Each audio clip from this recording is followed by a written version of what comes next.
amaze kubasezerera aragenda, azamuka umusozi wenyine ajya kurira, ajya gusenga. Azamuka umusozi wenyine. Uyu ninde?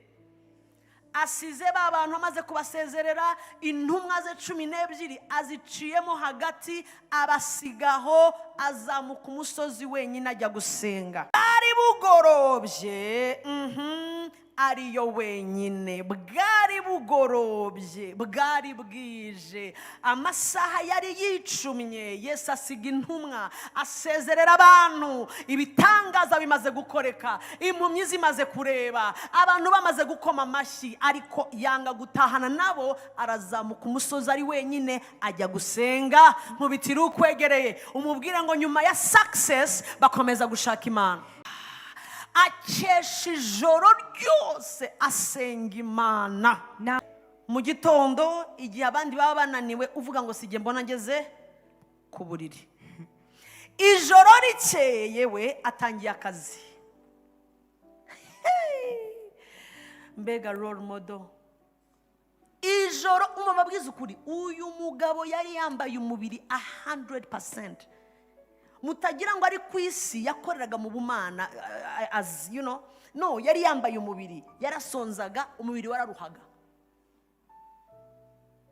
Ara ijoro ryose continually, habe no guhagarika. Burakeye hari icyo agiye gukora. Ijoro rikeye ahamagara abigishwa be, atoranyamo 12. Jesus abita intumwa. Jesus. Hageze ko asohora title, abaha abita intumwa, abatoranya muri babandi bose. Ntabwo yabifashe nk'ikintu gisanzwe. This is Jesus. Yafashe ijoro ryose.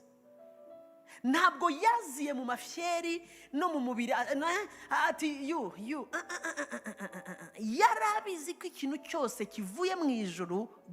Dore amasaha yafashe imbere y'Imana kugira ngo atoranye izi ntumwa, azite intumwa. Ajya kuzita bwa mbere intumwa. Kandi n'abababazwaga n'abadayimoni arabakiza. Abantu bose bashakaga kumukoraho. Yaraye he? Yaraye. Yamanukanye iki? Abantu bose barashaka kumukoraho, ariko ntibaza aho yaraye. Abantu bose bamubonye, ntabwo bazi igiciro yagize gute, yatanze. Kanga soze pastor. Bashaka kumukoraho. Umva impamvu. Mumfashaka tugasome cyane abafite ibire Kinyarwanda. 1 2 3. Kuko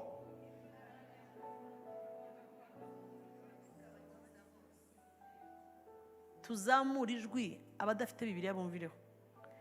Impamvu bashakaga kumukoraho nuko imbaraga yamuvagamo ikabakiza bose. So pastor, byageze ahantu aho imbaraga imuvamo bakayibona. Va mu byo mu mwuka ngo Imana irahira iragenda. Mureke kudubeshya. Imbaraga yamuvagamo bakayibona ko yagiye mu bantu ikabakiza. Nkubitira ukwegereye umubwire ngo nuhura n'Imana imbaraga zizakubonekaho. Imbaraga yamuvagamo, pastor, yamuvagamo. Aba barimo ariko murahari. Yesu imbaraga yamuvagamo. Ikabakiza bose. Ngo niyo mpamvu bose bashakaga kumukoraho. Nukuvuga ngo ahantu yararaga, aho yirirwaga, ubwaho hatangaga message. Aho urara, aho wirirwa, hari message hatanga. Abamwizeye bazakora ibirenze ibyo yakoze. Jewe nashaka kubabaza, ibirenze ibyo yakoze, niba power yaramuvagamo iti nkubitira ukwegereye wowe Kalisa Kanyandekwe mwene wowe hazavamo iki? Hazavamo firigo, hazavamo amatiku, hazavamo iki? Kuko abamwizeye ibirenze ibyo, mbega twebwe yadushize ku rwego ruri above him. Mbarizo kwegera umubwira ngo hazavamo iki muri wowe. Ikibazo mwabisigiye abapastori n'ababishopu n'abaposo n'abaprofete ntabwo ari ibyabo, ni iby'uwizeye Yesu nk'umwami n'umukiza. Power will go. Oh yes, power. Ubuntu n'imbaraga bizamuvamo. Ni ukuvuga ngo winjira iwawe Nyakabwana na bene wabo aho bari biriwe bibyinagiza nagukoma ni pyu pyu pyu pyu nkubitira ukwegereye uti from today pyu. Aho bipfira nkubwira aho byapfiriye nuko we aho yakuraga power ntituhikoza. Icyambere cyavugaga ngo buruko bukeye ngo umuseke iyo atambikaga yazamukaga umusozi agasiga intumwa zakajya gusenga. Hano tubonye bugorobye yarabasigaga akajya akagira iminsi noneho abasiga akarara ijoro ryose wenyine asenga. Pastor, uyu mugabo nta cyaha yari afite arwana nacyo, nta bana b'impinja yari afite nta minervare, nta karande. Pastor, nta mivumo, nta sheri umwiruka inyuma ngo natinze gushaka. Pastor, nta na kimwe, nta business. Pastor, nta byaheze muri Majerwa, nta bigeze mu Mbasa byanze kuza mushakira ikindi, ntaho yaplayinze batinze gusubiza, nta interview afite ejo kundeba. Ni ukuvuga ngo yararagaho asengera iki? Arimo arasengera iki? Ko uyu munsi nabyibajije nkarira amarira. Wasengeraga iki? Wasengeraga iki? Nta mwana, nta mugore, nta kazi, nta bukene. Pastor, nta na kimwe. Akarara ijoro ryose, nta washibitima umutera inkunga ngo turirimbe. Nta byuma bibanza kumumotiva ngo ujye iyo bataririmbye ntabwo nsenga. Igitondo yazamutse, nimugoroba yazamutse, ijoro ryose yarayeyo, akanabyuka agenda atangira gukora. Mwabibonye ko ataruhutse? Atangiye gutoranya intumwa, baramanutse. Hey, this is Jesus. Yesu utaragize ibyo byaha n'akarande n'indwara, asenze gutya. Julienne mwene Kabirigi wepfiriye hariya hepfo umanutse gutya, ufite karande, ufite nasenga gute? Niba avuga ngo abamwizeye bazakora ibirenze ibyo yakoze, ntabwo yavugaga ibitangaza gusa, yavugaga no gusenga. Turashaka resulta zidaturutse aho Yesu yakuye resulta. In the spirit turebera ibintu mu mubiri, mu mwuka ibyo wakoreye mu mwuka bizi gukominika n'isi y'ibifatika. Let me repeat myself. Icyo ukorera abantu batabona gifite imbaraga zo kwinfluence le monde isi ifatika. Ukabona resulta utazi aho zirimo zirava, kumbe zabyawe naho wirirwa n'ibyo wirirwamo bitaboneka. Nta nubwo bari bazi ko bamaze iminsi 3 mu cyubahiro cy'Imana. Iminsi ntabwo ikonta, ntabwo utwarwa no kuvuga ngo nirije iminsi ngahe iyo yabaye myinshi. Oh mon Dieu, 3 jours sec. Aba bari muri 3 jours sec n'abana n'abagore batwite nta na kimwe babaye. Nta nubwo habe no kumva akantu kavuga ngo numvise inzara ngo ndatsepfura. Ntabwo batsepfuye. That takes on your life. Iyo tuvuga imbaraga z'umwuka wera turavuga iki? Niba abantu bamara iminsi 3 batazi, batabara n'amasaha, Pastor, bya bindi ndimo ndabategura umunsi wakubiswe n'imbaraga z'Imana neza, uzaryamaho.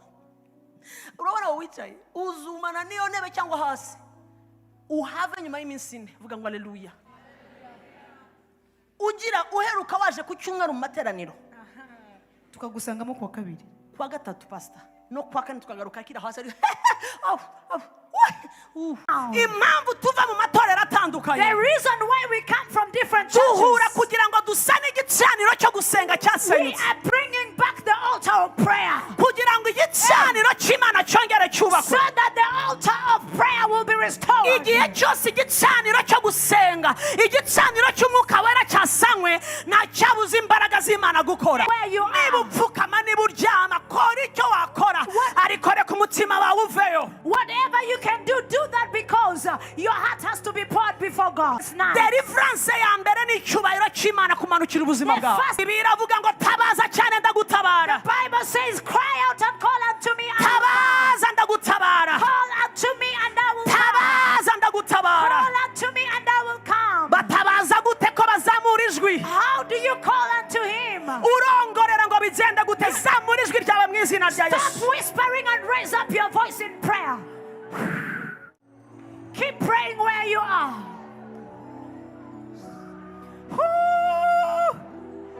Hey! Zamura ijwi ryawe. Hamagara. Raise up your voice and call. Mwuka wa data. Spirit of our Father, have your way.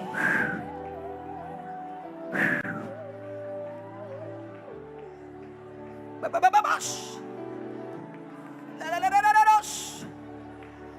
Hala ala ota aleres. Hebile tali edus. Male pili adolekete. Laila liba shabele. Upa alia delebe. I am asking to Zamu and I am.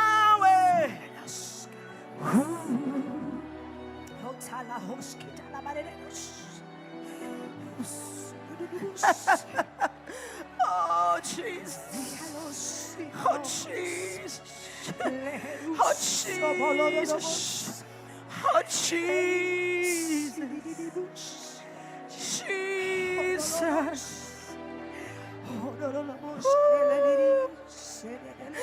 Oh Jesus.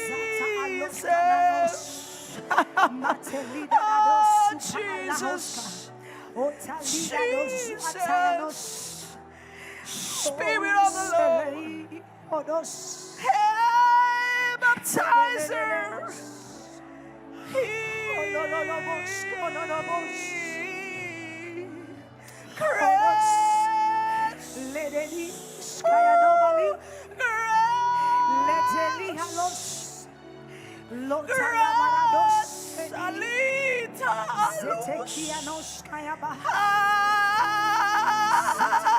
We need you, Lord. We need you, Lord.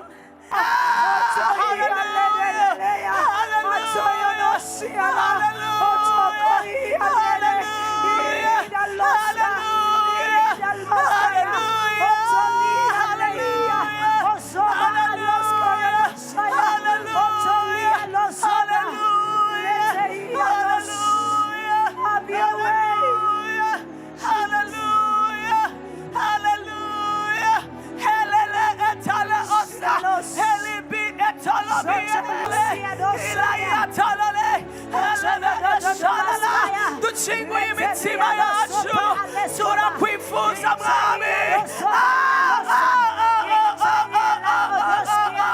Fill our hearts,